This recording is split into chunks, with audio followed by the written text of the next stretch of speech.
critics are saying Avatar: The Way of Water is better than the first Avatar. All that is coming up in the multiverse of movies.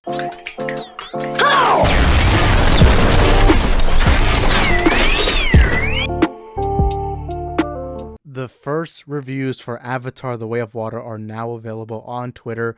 Of course, the review embargo hasn't lifted, but the social media embargo has. So the red carpet premiere was today, or should I say the blue carpet premiere, and Avatar: The Way of Water came out. Now, again, this is my most anticipated movie of the year from the beginning. The only other movie that was even close to this level was The Batman, and I'm way too excited. I love that first Avatar movie. To me, James Cameron is one of the greatest filmmakers to have ever turned on any camera whatsoever.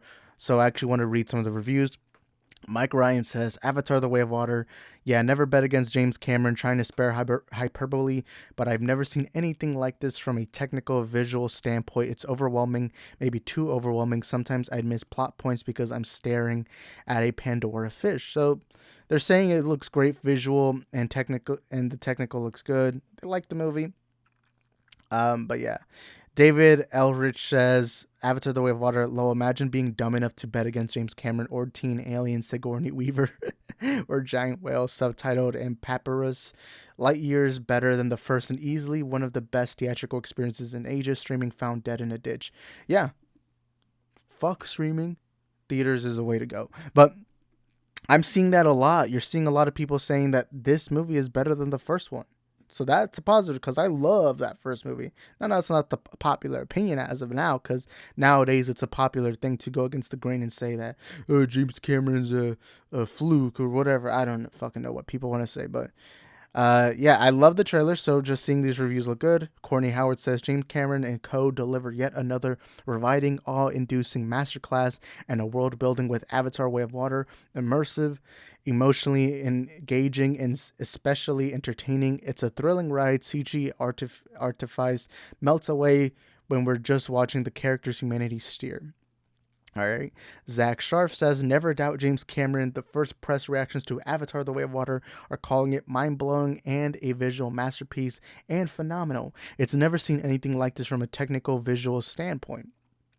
As someone who liked but didn't love the first Avatar, let me tell you, Avatar: The Way of Water blew me away. Vastly superior in visual storytelling and performances. The sequel left me on jaw on the ground. For the entire runtime, James Cameron is the god of sequels. And you're seeing this a lot. Like, they're saying that this movie really blew them away. By the way, where are the James Cameron haters right now? Huh? Where y'all at? Where y'all at? Now, to be fair, on Rotten Tomatoes, the big critic sites, we still don't have an official score. So maybe we're going to have to wait. Maybe these are just the early reviews. Maybe later on. For all I know, maybe I'm going to hate the movie. I doubt it because that first movie is amazing. And I've learned this before. Never doubt James Cameron. I do think this movie is going to be amazing. Let's see. Avatar: The Way of Water introduces a new water culture on Pandora that is technically wondrous. James Cameron's dialogue still struggles, but his storytelling soars as he emotionally invests us in the new characters and creatures. A sincere, stunning epic that was worth the wait. Yeah, man, you're seeing a lot. German Lucier says, Avatar: The Way of Water left me breathless, visually stunning, emotionally overwhelming, with some of the most impressive, sustained action scenes I've ever seen. The performances are incredible too, especially by all the kids. Wow, James Cameron truly doesn't miss.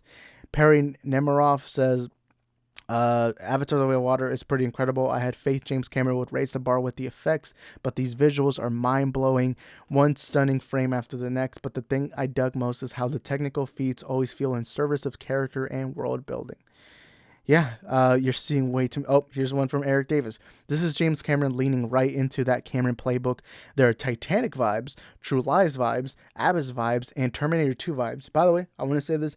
Terminator Judgment Day might honestly be in my top 5 favorite movies of all time. I love that movie. It's one of my favorite action sci-fi movies of all time. So just hearing this sounds amazing. But it is Cameron in top form, matching tremendous visuals with a very entertaining and emotional story that leaves you wanting more. And of course, I gotta retweet that, Let's see. Joseph Deckelmayer says, I'm almost convinced James Cameron shot Avatar: The Way of Water on another planet. The film is absolutely stunning and immersive. It's long, but I was always engaged all the way through, more like Avatar 13 years ago. This film is a cinematic achievement and a must-see event. Yeah, I mean, let's see. All right, so we'll read this last one because we already got a basic gist of what people are thinking. But Tori Brazier says, so Avatar: The Way of Water is one of the most visually stunning films I've seen. Incredible on an almost obscene level. Crucially, it also manages to engage an engaging story with new and returning characters. Yes, it is a 3 hour long, but James Cameron's only gone and bloody delivered it. Now that's good. I'm not the one thing I was worried about. The one thing I was worried about is I was worried that we are going to leave this movie and we are going to see all the reviews saying that this movie's too long, their moments are too slow. You saw that with Black Panther Wakanda Forever. You saw some critics were saying that, hey, this movie's a little too long and needed to cut some time. Same thing with the Batman. And I love the Batman. Black Panther Wakanda Forever, I think, has its flaws, but overall, I still like the movie. But the problem with both of those movies is they were long movies, but when I left the theater, all I kept thinking was, you could have at least easily cut down 20 minutes on each of those films. And in a movie, you should never have the audience feeling that way. An audience should be able to be entertained from beginning to end and feel like everything they saw was important to the story that you gave them, to the experience you gave them.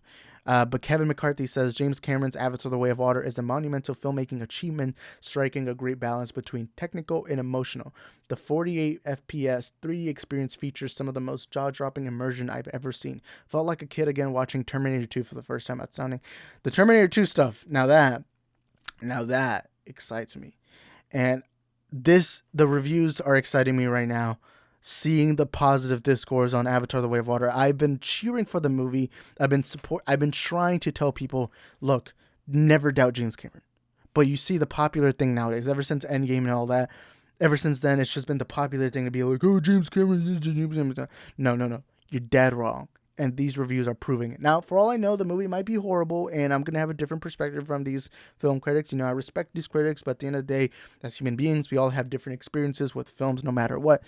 So maybe I'm going to have a different perspective. Maybe I'm going to leave the movie on December 15th, which is actually my birthday.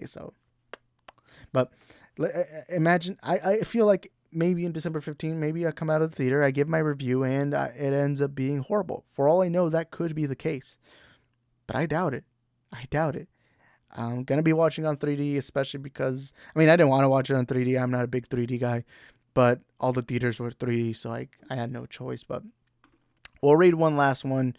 You're seeing some here. Courtney, these are already read. So yeah, we're good with these. But this excites me. Because I've been saying James Cameron's going to deliver. You guys just have to wait and see and find that out. Now, you guys are more than welcome to disagree with me. But I do genuinely believe the large reason as to why this whole Avatar hate came out of nowhere was because of Endgame. Because people wanted to see Endgame succeed. And so they saw Avatar and they were like surprised. Because even I, back in 2019, when I learned that Avatar was at the top of the box office, I was like, wait, really? Because I was pretty young when the first Avatar movie came out. I was like 9, I think, maybe 8. So obviously an 8-year-old is not going to care about the box office numbers. So I didn't know until 2019. And I'm not going to lie to you. I wanted to see Endgame succeed, Endgame do the job. But, seeing Avatar: Way of Water get all this trash, and hey, like, people act as if the first Avatar movie was this horrible, abysmal movie. I love the movie. The movie's visually stunning. It's beautiful. The immersive nature of Pandora. And I even rewatched it in theaters and the re-release back in the summer. And I was amazed. My jaw was on the floor the entire time because I was like, holy shit, this movie's so much better than I remember. It's not like one of the greatest movies. It's not even in the best James Cameron movies. I still think T2 is the greatest movie he's ever done. One of my favorite movies of all time. True Lies is amazing. I even like The Terminal. I know a lot of people don't like The Terminal, but I like it. But Avatar: The Way of Water, I really hope I love this movie. Now, I don't think this movie will make $2 billion at the box office. I think there is a chance it can make $1 billion, but I don't know. And by the way, even if the movie doesn't do well in the box office, you know what? Who fucking cares? As long as we enjoy it as the movie-going audience. I feel like nowadays, one of my issues with the movie-going community, with the movie talk community, especially here on YouTube, is we care too much about box office. Like, and I hate, and sometimes I'll even get into arguments with some fucking dipshits, and their first thing will be, well, this movie flopped at the box office, so how do you like it? It's like, you do realize that doesn't have an impact as to whether or not someone's going to like it. Shawshank Redemption, I guarantee you, didn't make anywhere near 200 million. I guarantee you. Now I don't know that for sure, but I guarantee you, it didn't make 500 million. It didn't make 600, but it's still seen as one of the greatest films of all time. But it didn't make that number, or it didn't make the big numbers that you see nowadays. And I think too many people care too much about box office. Like, I was arguing with this dipshit, and you guys have heard me. I love Black Adam. I think that Black Adam movie is amazing. I love it. It's Black Adam in time. But I was in an argument in a DM group, and some fucking idiot was like, "Oh, but Black Adam flopped. Dwayne Johnson's not a proven star." And I'm like, okay, I still like the movie. That doesn't change anything. Bro, I don't fucking care, you know? But, yeah, I'm hoping we get a big W on Avatar Way of Water. I'm way too excited for this movie, really hoping it succeeds. And whatever it is you guys think, you guys let me know in the comment section down below. Whether you agree, disagree, whatever it is, let us know in the comment section down below. And I will see y'all next time. Peace.